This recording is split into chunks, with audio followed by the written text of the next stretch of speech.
तो स्टूडेंट्स हम बात करने वाले हैं आपसे एग्रीकल्चर में क्रॉप के ऊपर, फसल के ऊपर स्टूडेंट्स हम डिस्कस करेंगे। और आज की स्टूडेंट्स जो हमारी फसल है, ठीक है, उसमें हम बात करेंगे स्टूडेंट्स आप लोगों से फलों की खेती में पपीते पर। शायद आप सभी लोगों ने जरूर कभी ना कभी पपीता खाया भी होगा और देखा भी होगा। बोले यस, बिल्कुल देखा हुआ है।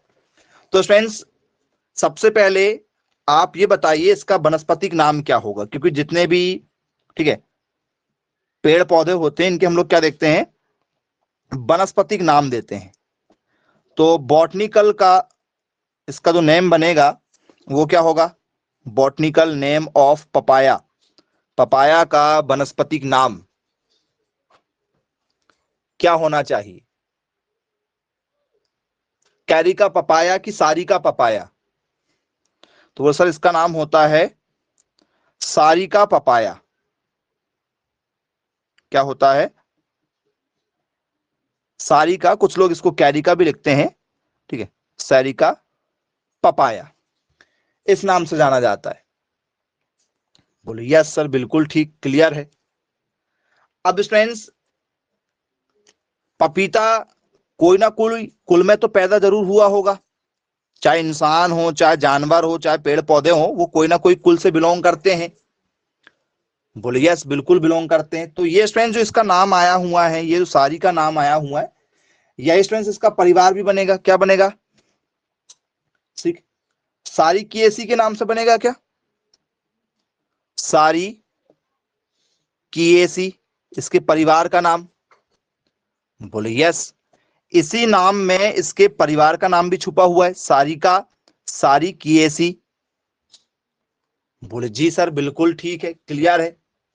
अब ये बताइए स्टूडेंट्स पपीता जो है इसका क्या कोई ना कोई गुणसूत्र होगा? बोले हाँ सर, नर और मादा होते हैं गुणसूत्र, जो क्या करते हैं, पीढ़ी को बढ़ाते हैं, एक पीढ़ी दूसरी पीढ़ी, दूसरी पीढ़ी से तीसरी पीढ़ी।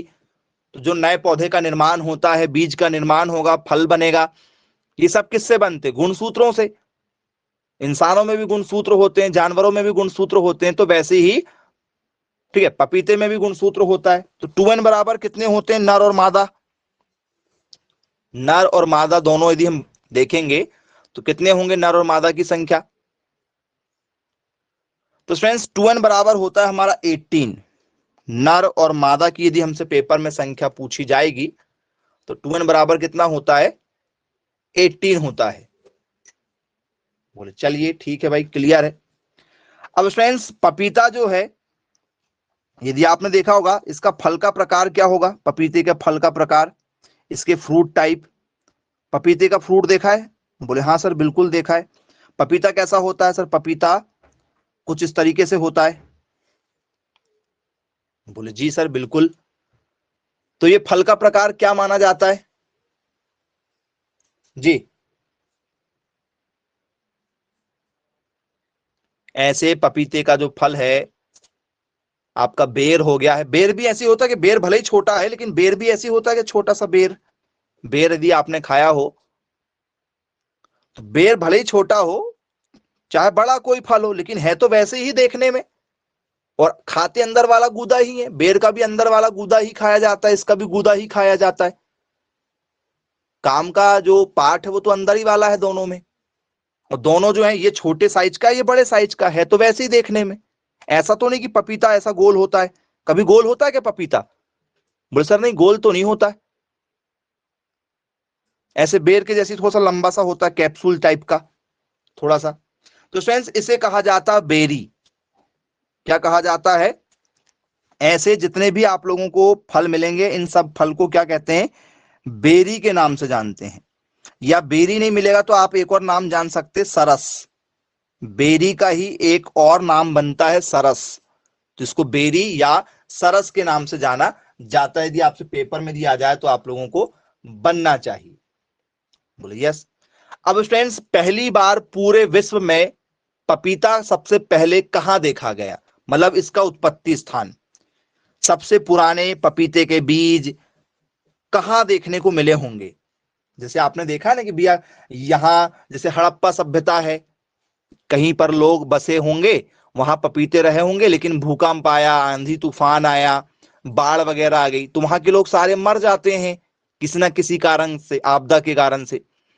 तो जब वहां पर फिर से दोबारा क्या होता होगा, ठीक है, मानव जाति का निर्माण होता होगा, वहां लोग बाग रहते होंगे, तो जब खुदाई वगैरह करते हैं जमीन के नीचे से, तो आप लोगों ने देखा होगा कि भैया जमीन के नीचे से कई बार सोना मिल जाता है, जमीन के नीचे से कई बार जो है वो चांदी मिल जाती है, कोयला मिल जाता है, हीरा मिल जाता है। तो वैसे ही जब खुदाई वगैरह होती है, जैसे हमारे यहाँ सबसे पहले कपास मिला था हड़प्पा सभ्यता से, मोहनजोदाड़ो से, इनसे कपास के पुराने क्या मिले थे, अवशेष मिले थे। तो पूरे विश्व में कपास जो सबसे पुरानी कपास है या कपास का उत्पत्ति स्थान किसे माना जाता है, इंडिया को माना जाता है। तो पपीते का किसको माना जाता होगा, कहीं ना कहीं पपीते के पुराने बीज वगैरह मिल गए होंगे जी। तो इसका ओरिजिन क्या है, यदि आपसे पेपर में यदि पूछ लिया जाए कि भैया इसकी जो ओरिजिन कंट्री है, ठीक है, इसका जो उत्पत्ति स्थान है वो कहां पर है जी, इसका आपसे यदि उत्पत्ति स्थान दिया जाए तो उत्पत्ति स्थान क्या होगा जी, बताइए, सुधार के थोड़ा सा अच्छे से लिख लीजिए इसको। उत्पत्ति स्थान क्या होगा, तो स्टूडेंट्स उत्पत्ति स्थान है अमेरिका। क्या है, अमेरिका। और अमेरिका में भी एक जगह है, एग्जैक्ट जगह, जिसे हम लोग कहते हैं मैक्सिको। क्या कहते हैं, मैक्सिको। मैक्सिको अमेरिका का एक शहर है, ठीक है। ये इसका उत्पत्ति स्थान है, यदि आपसे पेपर में दिया जाए तो आप लोगों से बनना चाहिए। बोले चलो ठीक है भाई, क्लियर है। अब ये बताइए स्टूडेंट्स, पपीते में फूल आते देखा है क्या आपने, फूल आते किस किस ने देखा पपीते में फूल आते, बोल सर सबने, हमने सभी ने देखा है। पपीते का जो पेड़ होता है उसमें जो है, ठीक है, कुछ इस तरीके से जो है तने होते हैं, ठीक है, और ऐसे फूल वगैरह बड़े बड़े से क्या निकलते हैं, उसमें बड़ी बड़ी सी ऐसी पत्तियां टाइप की होती है, आपने देखा होगा, ठीक है, पत्तियां होती है, और इन्हीं पत्तियों में हल्के से व्हाइट से येलो से ऐसे फूल निकलते हैं, देखा है या नहीं देखा है, व्हाइट और येलो में थोड़े से जो है इसमें पुष्प निकलते हैं। बोले यस बिल्कुल देखा है हमने। चलिए, तो स्टूडेंट्स इस फूल को क्या कहा जाता है, पपीते में जो फूल निकलते हैं इसका कोई नाम है, व्हाइट और येलो कलर के जो हैं, या तो व्हाइट या तो येलो कलर के फूल निकलते हैं, देखा सबने होगा, नहीं देखा तो आपको दिखा देते हैं। क्या आपने ऐसे फूल देखा है पपीते में, देखो, देखा है, बोले हाँ सर बिल्कुल देखा हुआ है, ठीक है। तो स्टूडेंट्स व्हाइट कलर के भी होते हैं, यदि आप हल्का सा इनका फूल का भाग देखेंगे, ठीक है, तो आपको व्हाइट भी मिलेंगे, अलग अलग वेराइटियों के अकॉर्डिंग यदि हम चलें तो हमें व्हाइट भी मिल जाते हैं, ठीक है। कुछ इस तरीके से हमें फूल देखने के लिए मिलते हैं व्हाइट कलर के, यदि हम देखेंगे तो। बोले यस बिल्कुल ठीक है। तो फ्रेंड्स ये बंच में है क्या, गुच्छों में होते हैं क्या, क्योंकि पपीता एक के नीचे एक, एक के नीचे एक लगती पपीता, यदि आप देखेंगे पपीते के पेड़ में पपीता ऐसे एक के नीचे एक के नीचे ऐसे बहुत सारी पपीता लगती है, देखा है क्या, लगती ना ऐसे गुच्छों में, बोले हाँ गुच्छों में लगती है। तो फ्रेंड्स यदि ये पपीता गुच्छों में लगती है तो इसका कोई नाम है क्या, पपीते के फूल को या इसके पुष्प क्रम को, या ठीक है इसे कहा जाता है इनफ्लोरोसेंस। क्या कहा जाता है, इनफ्लोरोसेंस के नाम से जाना जाता है, पुष्प कहेंगे या इसका कहेंगे पुष्प क्रम, पुष्प या क्या कहेंगे इसको, पुष्प क्रम के नाम से जानते हैं। तो क्या होगा स्टूडेंट्स इसका पुष्प क्रम बताओ, पपीते के फूल को या पपीते के पुष्प को क्या कहते हैं,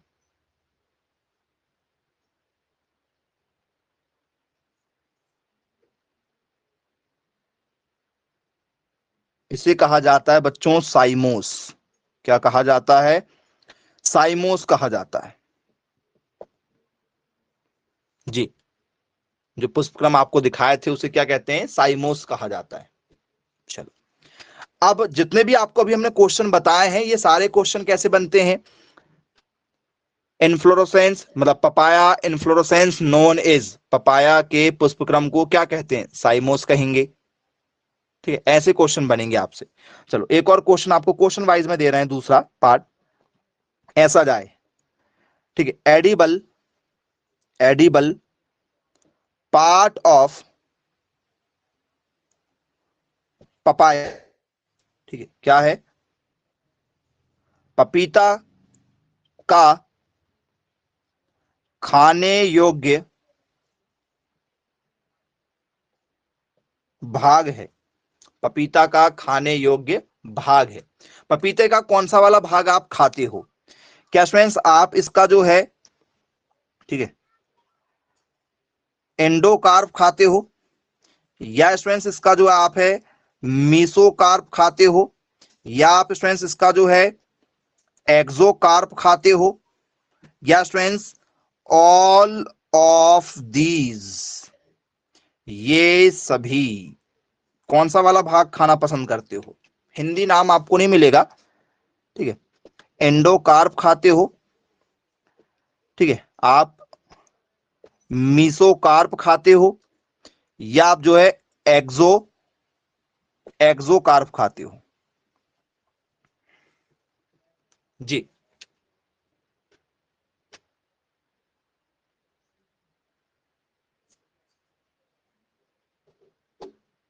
चलिए। तो फ्रेंड्स, मीसो का मतलब होता मध्य फला भित्ति। मध्य फला भित्ति, मध्य फला भित्ति मतलब बीच वाला भाग। यदि आप जब भी पपीता वगैरह यदि कभी खाया होगा आप लोगों ने, ठीक है, तो फ्रेंड्स पपीते का कैसा होता है सर? पपीते के सबसे ऊपर क्या होता है सर? एक लेयर होती है। बोले यस सर, बिल्कुल ठीक है। बीच में क्या होता है सर? बीच में पूरा का पूरा गूदा होता है। बीच में क्या होता है सर? पूरा का पूरा गूदा वाला भाग होता है। और गूदे वाले भाग के बाद में क्या होता है सर? पपीते में एक ऐसी लेयर बनी होती है, और उस लेयर में क्या पाए जाते हैं? बहुत ज्यादा ऐसे बीज वगैरह पाए जाते हैं। पाए जाते हैं कि बीज? बोलिए सर, बीज पाए जाते हैं। और सफेद सा एक भाग होता है जिसे हम लोग निकाल देते हैं, वो खाने में हमें अच्छा नहीं लगता है। क्या ये बात सब सही है? जी बताइए। तीन ही भाग होते हैं क्या? बोलिए यस, बिल्कुल तीन भाग होते हैं। तो फ्रेंड्स, सबसे ऊपर वाला जो भाग होता है, ये सबसे ऊपर वाला जो भाग होता है, इसे हम लोग क्या कहते हैं? जी सर, इसे कहा जाता है एक्सोकार्प। एक्सोकार्प मतलब बाहर वाला भाग। एक्सोकार्प का मतलब क्या होता है सर? आउटर लेयर, बाहर वाला भाग कहा जाता है इसे। बोले यस सर, बिल्कुल ठीक है, क्लियर है। इसे क्या कहते हैं? एक्सो। एक्सो मतलब बाहर वाला भाग होगा क्या? बोले हाँ सर, बिल्कुल ठीक है। इसे हम लोग क्या कहते हैं? एक्सोकार्प के नाम से जानते हैं। तो क्या स्टूडेंट्स, इसका, ठीक है, जो ऊपर की लेयर होती है, क्या इसको खाते हो आप लोग? पपीते के छिलके को खाते हो क्या? कौन कौन खाता है पपीते के छिलके को? बताओ। जिनने एक्सोकार्प आंसर दिया होगा, मतलब वो पपीते के छिलके को खाता है। बोल सर नहीं, पपीते के छिलके को तो नहीं खाते हम लोग। चलो, अब स्टूडेंट्स, बीज में क्या है? अंदर बीचों बीच में क्या है सर? बीच में सर इसका गूदा है। बीच में क्या, इसका गूदा वाला भाग होता है। तो सर गूदा खाते हैं क्या? बोले यस। इसे क्या कहते हैं? इसे हम लोग कहते हैं मीसोकार्प। इसको हम लोग क्या कहते हैं? मीसोकार्प के नाम से जाना जाता है। बोले यस सर, बिल्कुल ठीक है। फिर अंदर क्या होते हैं सर? अंदर होते हैं बीज। अंदर क्या होते हैं सर? बीज होते हैं। इसे क्या कहते हैं? तो ये अंदर है। अंदर है मतलब क्या माना जाएगा इसे? सर इसे माना जाता है एंडोकार्प। पक्का? अंदर वाले भाग को क्या कहेंगे सर? इसे हम लोग कहेंगे एंडो। एंडो मतलब अंदर, एंडोकार्प। एंडोकार्प। चलो, अब यदि मैं आपसे बात करूं कि भैया आम, यदि आपने आम खाया होगा, तो स्टूडेंट्स जो आम होता है, आम का कौन सा वाला भाग खाया जाता है? आम का कौन सा वाला भाग खाते हैं आप? बताओ। यदि आपको आम दे दिया जाए, आम का कौन सा वाला भाग खाओगे?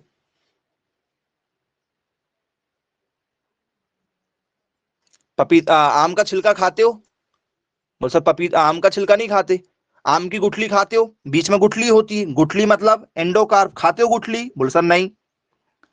एक्सो, क्या इसका जो है आप छिलका खाते हो? छिलका, यदि आपसे पेपर में यदि पूछ लिया जाए तो क्या आप इसके छिलके का सेवन करते हो? क्या यदि आपसे पेपर में पूछ लिया जाए? बोल सर नहीं, छिलका भी नहीं खाते, अंदर वाला भाग नहीं खाते। क्या खाते हो सर? इसका हम लोग गूदा वाला भाग खाते हैं। तो गूदा वाला भाग मतलब आम का भी आप क्या खाते हो? मीसोकार्प खाते हो। आम का भी क्या खाते हो? मीसोकार्प खाते हो। चलो, अब आपको दे रहे हैं गुआवा। गुआवा मतलब क्या होगी आप लोगों की? अमरूद।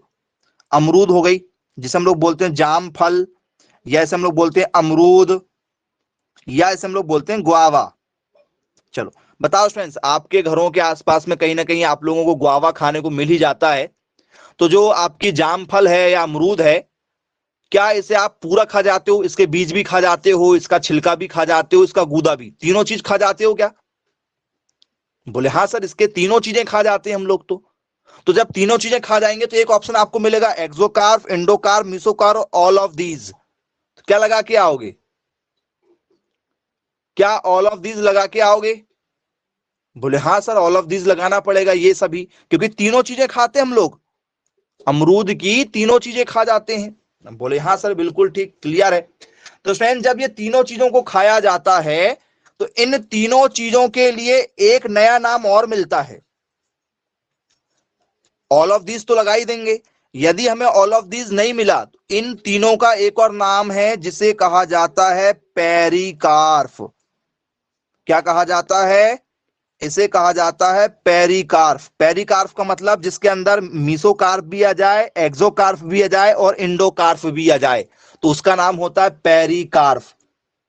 क्लियर हुआ या नहीं हुआ?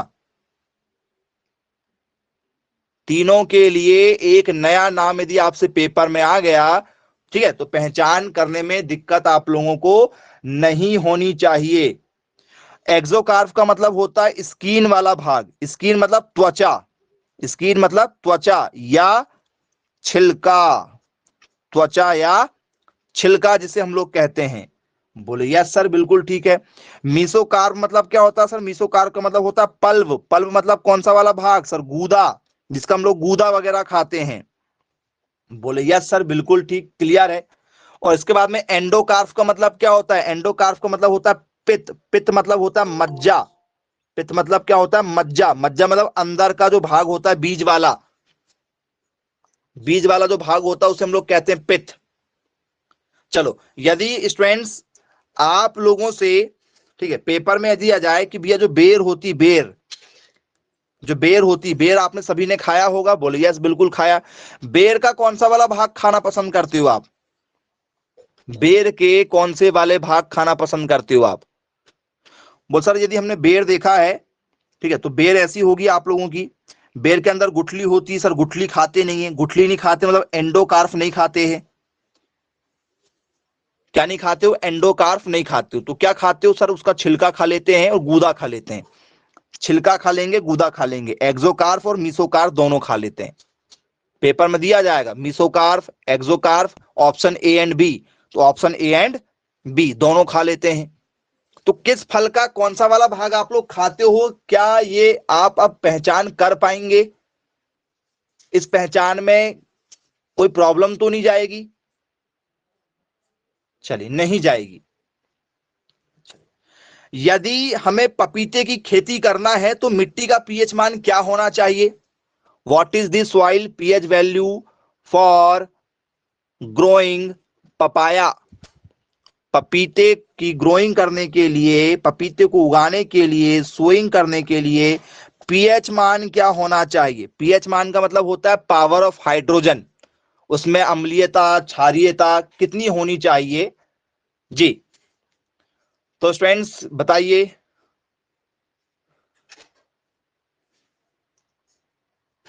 जी, तो यदि स्टूडेंट्स आप लोगों से पेपर में क्वेश्चन यदि यहां से पूछा जाए तो किसी भी फसल के लिए जो पीएच मान होना चाहिए वो 6 या 7 के बीच में होना चाहिए। दुनिया की कोई भी फसल आप उगा सकते हैं यदि आपके खेत की मिट्टी का, ठीक है, जो पीएच मान है, ठीक है, मिट्टी का जो पीएच मान है, यदि वो पीएच मान 6 और 7 के बीच में हो, आप कोई भी फसल उगा सकते हैं, किसी प्रकार की कोई दिक्कत नहीं जाएगी आप लोगों को।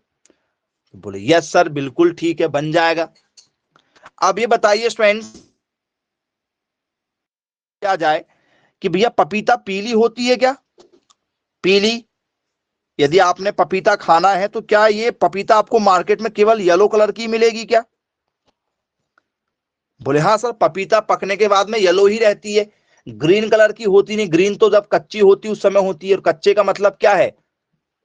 क्लोरोफिल। हरा रंग जो होता है क्लोरोफिल के कारण से होता है, लेकिन पीला रंग मतलब पकने के बाद में। तो फ्रेंड्स, पीला रंग क्या, ठीक है, कैसीन के कारण से होता होगा, कैसीन या कैरोटीन। क्योंकि आपने देखा है गाय का दूध कैसा होता है सर, गाय का जो दूध होता है, गाय का दूध होता है हमारा पीला। तो क्या गाय का दूध पीला होता है? वो होता है कैरोटीन के कारण से। गाजर पीला होता है कैरोटीन के कारण से। किसके कारण से? गाजर किसके कारण से पीला होता है? गाजर का पीला रंग कैरोटीन के कारण से। गाय का दूध का पीला रंग क्यों होता है? कैरोटीन के कारण से। जी, तो ये बताइए स्टूडेंट्स, क्या पपीते का पीला रंग भी इसके लिए रिस्पॉन्सिबल होगा, हां या ना? जी, सोच के जरा जवाब दीजिएगा। नहीं बोले यस, सही आंसर है। नहीं के साथ जाना चाह रहे हैं आप लोग, जो कि 100% सही है। तो फिर बताइए किसके कारण से इसमें पीला रंग आपको नजर आएगा? यदि आपसे पीले रंग पर चर्चा हो जाए,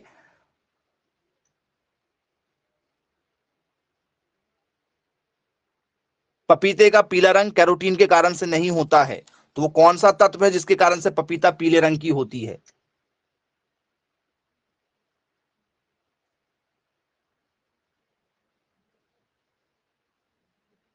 कैसीन के कारण से। भैया कैसीन के कारण से सफेद रंग होता है दूध का। कैसीन के कारण से दूध का सफेद रंग होता है। थोड़ा सा सोच समझकर जवाब दीजिए, जल्दबाजी में ना दें। पेपर में कई बार पूछा जा चुका है ये क्वेश्चन।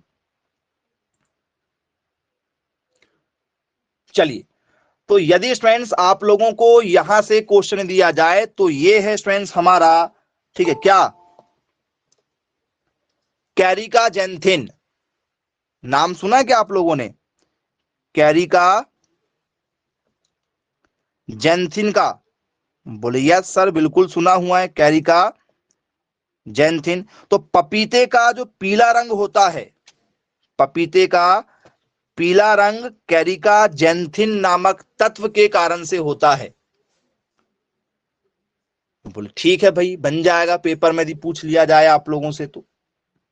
चल ओके, अब स्टूडेंट्स ये बताइए, पपीता एक लिंगी होता है या द्विलिंगी होता है? यूनिसेक्सुअल होता है या बायसेक्सुअल होता है? बताइए, पेपर में यदि आपसे पूछ लिया जाए कि क्या ये बायसेक्सुअल होगा या स्टूडेंट्स ये आपका यूनिसेक्सुअल होगा। यूनिसेक्सुअल का मतलब होता है कि ये कैसा होगा आप लोगों का, एक लिंगी होगा। और बायसेक्सुअल का मतलब होता है कि ये कैसा होगा हमारा, द्विलिंगी होगा। कैसे होना चाहिए जरा बताइए स्टूडेंट्स। पपीता केवल नर का होता है, मतलब नर और मादा एक ही पुष्प में होते हैं, मतलब एक ही फूल में होंगे, एक ही, ठीक है, प्लांट में मिलेंगे, या केवल नर अलग मिलेगा और मादा अलग अलग मिलेंगे? क्या ये एक ही पौधे में साथ में मिल जाएंगे या ये एक ही पौधे में अलग अलग मिलेंगे? अलग अलग मिलेंगे इसका मतलब है यूनिसेक्सुअल है। बायसेक्सुअल का मतलब कि साथ में मिलेंगे। क्या होगा? मेल फ्लावर और फीमेल फ्लावर एक ही साथ होंगे तो बायसेक्सुअल होगा, तो मैसेज करो बायसेक्सुअल है। और यदि अलग अलग हैं तो मैसेज करो यूनिसेक्सुअल हैं।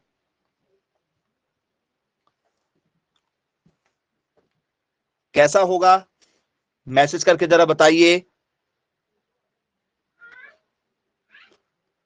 बायसेक्सुअल है। ओके, वेरी गुड भाई, बायसेक्सुअल है।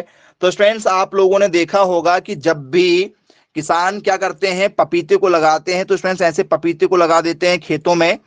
और स्टूडेंट्स आपने देखा होगा एक पौधा जो है वो नर का लगाते हैं, ठीक है। तो स्टूडेंट्स ये होता है यूनिसेक्सुअल। यूनिसेक्सुअल एक लिंगी होता है, केवल केवल क्या होता है, एक लिंगी होता है। तो जितने भी पपीते के क्या करते हैं, ठीक है, खेती करते हैं, तो स्टूडेंट्स आप लोगों ने देखा होगा कि वो लोग क्या करते हैं, नर और मादा दोनों पौधे बुलवाते हैं। अलग अलग होते हैं इसलिए नर पौधे और मादा पौधे दोनों को क्या करते हैं वो लोग, बुलवाते हैं। बोले यस सर, बिल्कुल ठीक है। तो ये बताइए स्टूडेंट्स उसका रेशो क्या होगा, नर और मादा पौधे का रेशो क्या होगा, पेपर में यदि आपसे पूछ लिया जाए तो। जी बताइए। जी। तो स्टूडेंट्स ये रेशो जो है हमारा मेल में बताना, आप ऑप्शन देना, ठीक है। 10:90 होगा, या 90:10 होगा, या 80:20 होगा, या 20:80 होगा। मतलब 100 पौधे यदि हम लगा रहे हैं, 100 पौधे यदि हम लगा रहे हैं, मान के चलो, तो 100 पौधे में से 10 नर के होंगे तो 90 मादा के होंगे, या 90 नर होंगे 10 मादा होगी, या 80 नर होंगे 20 मादा होगी, या 20 नर होंगे 80 मादा होगी। किस आंसर के साथ जाना चाहेंगे आप?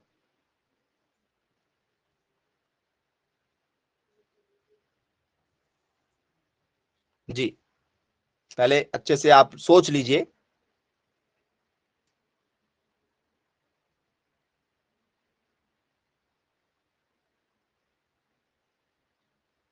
ऑप्शन नंबर डी के साथ जा रहे हैं? जी नहीं स्टूडेंट्स, यदि आप पपीते की खेती यदि करते हैं तो स्टूडेंट्स क्या होता है, ठीक है, क्या करते हैं, 10:90 करते हैं।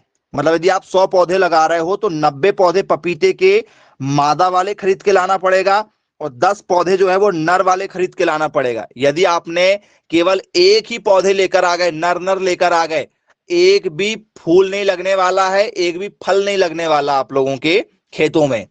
और यदि आप कोई भी एक, यदि आपने मादा ही मादा लेकर आ गए तो नर नहीं आ पाएंगे, पुष्प बहुत कम लगेंगे। क्यों लगेंगे बहुत कम?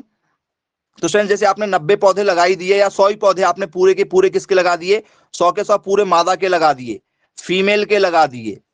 तो स्टूडेंट्स आपके कहीं भी 10-20 किलोमीटर के आसपास में कहीं भी यदि क्या है, कोई नर पुष्प लगा है, उसमें कोई मधुमक्खी बैठेगी, कोई भंवरा बैठेगा, कोई कीट पतंगा बैठेगा, और यदि वो उड़ के इस पौधे पर आकर बैठेगा, ठीक है, और इसका पॉलन, इसका जो पुष्प है, इसके पुष्प के कुछ भाग जो है यहां पर छोड़ देगा पॉलन पर, तो ये गर्भ धारण कर लेगा कुल मिला के, तब जाके स्टूडेंट्स क्या होगा, ये क्या दे पाएगा, फल दे पाएगा। तो आप लोगों ने देखा होगा आपके घर के आसपास में यदि कोई सिंगल यदि पौधा यदि लगा होगा तो स्टूडेंट्स उसमें कई बार, ठीक है, अच्छे फल आ जाते हैं, कई बार फल नहीं आ पाते हैं सही तरीके से। देखा है क्या? यदि आपके घर के आसपास में पपीता लगा होगा तो कई बार आपने देखा होगा कि पपीते में, ठीक है, फल बहुत कम आते हैं, या तो नहीं आते हैं। क्या कुछ भी फल नहीं आ रहा है, बिल्कुल फल नहीं आ रहा है, जब से लगाए तब से अभी तक कोई भी फल नहीं मिला है। ठीक है, तो वो कौन सा, वो आपका नर है। नर वाला कभी भी फला वाला दे सकता है, लेकिन समय लग सकता है, क्योंकि जब तक उसमें कोई